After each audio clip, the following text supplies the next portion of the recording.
Chapter 7. Cleo threw up all day. Barry tried to help keep her calm, but even he couldn't get her to stop crying. Mom managed to talk to their doctor, who had evacuated to Baton Rouge. He said there was a bad flu going around and Cleo wouldn't start to feel better for at least another day. Mom and Dad talked about going to the Superdome, but the newscaster on TV said there were already 10,000 people at the football stadium, with thousands more lined up around the building. "We're hearing there is not enough food or water at the dome," the newscaster said, "and if the power goes off, it's going to be like an oven in there."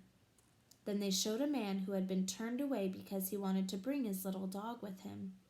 "They say no pets," the man said, holding the dog up to the camera. "But I can't leave this guy all by himself."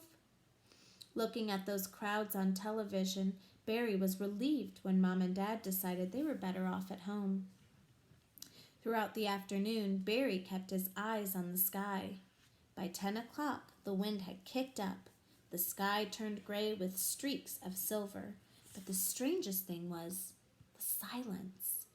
Their block was deserted. There were no motorcycles vrooming, no kids laughing and shouting, no music playing or basketballs bouncing.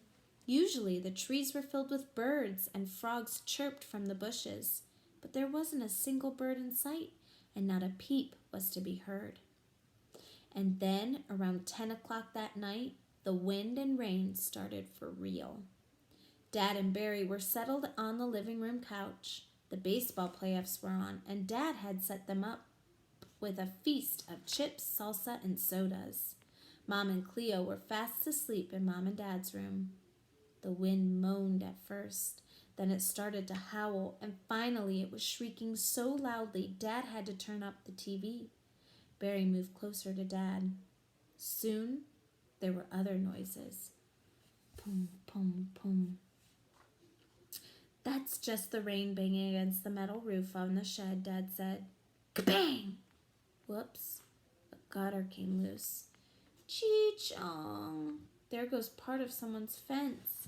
Dad sat there calmly, watching the game, munching on chips. Barry remembered their plane ride to New York the past summer. An hour into the flight, they had flown into a thunderstorm. How that airplane bounced up and down. It felt like a giant hand was dribbling the plane like a basketball. Flashes of lightning exploded in the sky. A woman sitting across from Barry burst into tears. The pilot made everyone sit down, even the stewardess.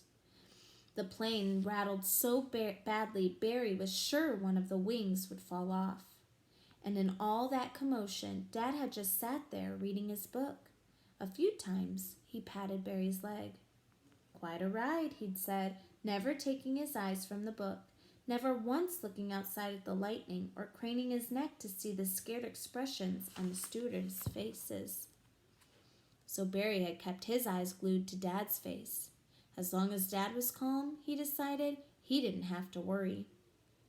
Finally, the bouncing stopped. The plane flew out of the clouds and into the clear blue sky. Later, when they were in a taxi heading into the city, Barry asked Dad how he stayed so calm. "What were you thinking about?" "Blueberry Hill." Barry gave Dad a funny look. "When I get nervous, I play the song Blueberry Hill in my mind." Barry knew the song. It was a hit by Fats Domino, the most famous citizen of the Lower Nine.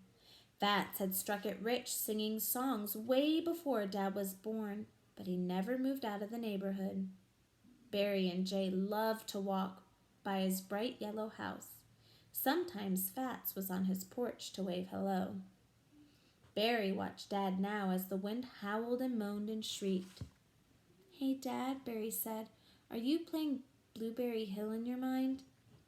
Dad laughed. He put his arm around Barry and pulled him close. "Nah, I was thinking that wind is making a pretty sound."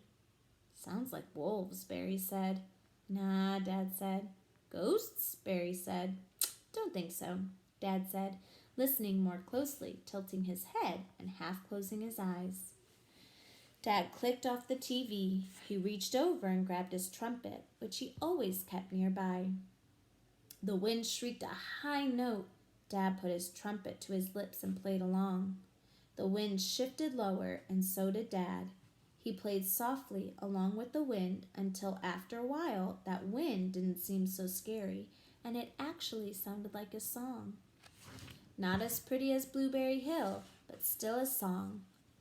Barry almost smiled, imagining Cleo's big fat lady in the sky. Not a vampire, but a pretty singer belting out her song. The house shook and rattled, but as Dad's music filled the air, Barry started to feel safe. The lights were bright, Mom and Cleo were cozy in bed. He thought of Gramps patting the walls of the house. In a few hours, the sky would turn blue again. Barry had planned to stay up with Dad to help him keep an eye out for leaks to watch over Cleo and Mom. But now he felt tired. All the late nights he'd stayed up working on Akivo, and all today he'd been so worried about Clee. Maybe he could take a little rest, catnap like Mom did after dinner, before she started her hours of baking. Barry closed his eyes. Drifting, drifting, drifting. And then his eyes popped open. It took Barry a minute to understand that he had fallen asleep. The room was dark, except for the flickering light of a candle on the corner table. The power must have gone out. He squinted at his watch. 6:35. It was morning. He'd slept for hours. What had woken him up? A noise. Not the wind, which was still shrieking and moaning. Not the rain, which had hammered down even harder than when Barry had closed his eyes. No, there was a new noise out there, a kind of whooshing sound. Barry sat up. Dad's coffee mug, half empty, sat on the floor. Where was Dad? Was Cleo okay? And what was that strange noise that had woken Barry up? Barry heard Dad's footsteps upstairs. He stood up, but before he could take 2 steps, the front door flew open. A wave of water swept into the house. It swirled around Barry's legs, knocking him off his feet. There was a scream, but this time it wasn't the wind. It was Barry.